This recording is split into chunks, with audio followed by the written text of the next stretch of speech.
Hip controlled articular rotations. So we're going to be taking our hip through its fullest range of motion, really slow, really controlled. The objective here is not to see how big you can move your leg, because to do that, my whole body's got to go. The point is, how much movement can I get in my hip? So I'm going to focus on trying to keep my body still while I take my hip through its full range of motion. This is also not a balancing exercise. So if you're in the middle of a room, you can have a stick. If you're standing next to something, you've got a wall right here. I've got a wall right here, so I'm just going to stand there. So the first thing I'm going to do, I want to get into external rotation.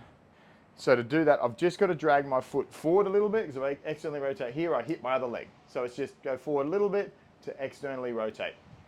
So I'm going to externally rotate my leg as far as I can, and I'm going to adduct. I'm going to use all these adductors to really drive across as far as I can. Then from this point, I'm going to come up to flexion. So flexion's up here. As I come up to flexion, I will lose that rotation. Once I get to as much flexion as I can, I'm going to go out to abduction, which is I'm just opening up the gate there. I'm going to internally rotate my leg into extension, all the way through to extension, and then back down to the starting, or back down to the knees together, and then reverse direction, so back into extension, and then up, fighting for internal rotation as I come to abduction, through to flexion, and around. This other hand, if you put it out, make a fist, should give you a little bit more stability. So I'm going to show you from the side. External rotation, adduction, so drag across, then you're going to come up to flexion.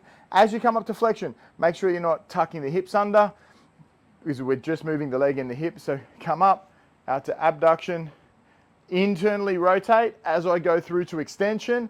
As I go to extension, I don't want to lean forward or arch my spine. Everything stays still, so I'm going around to extension, come to the center, and then reverse. Extension, and done. Nice and slow and controlled. The idea here is to use all and find all the tissue in the hip. If I go too fast, I just kind of miss all that stuff. It's the stuff that you miss that matters, because that's the stuff that you're not using on a daily basis, and that's what's going to fix your hip. Anyway, there's your hip controlled articular rotations. Enjoy.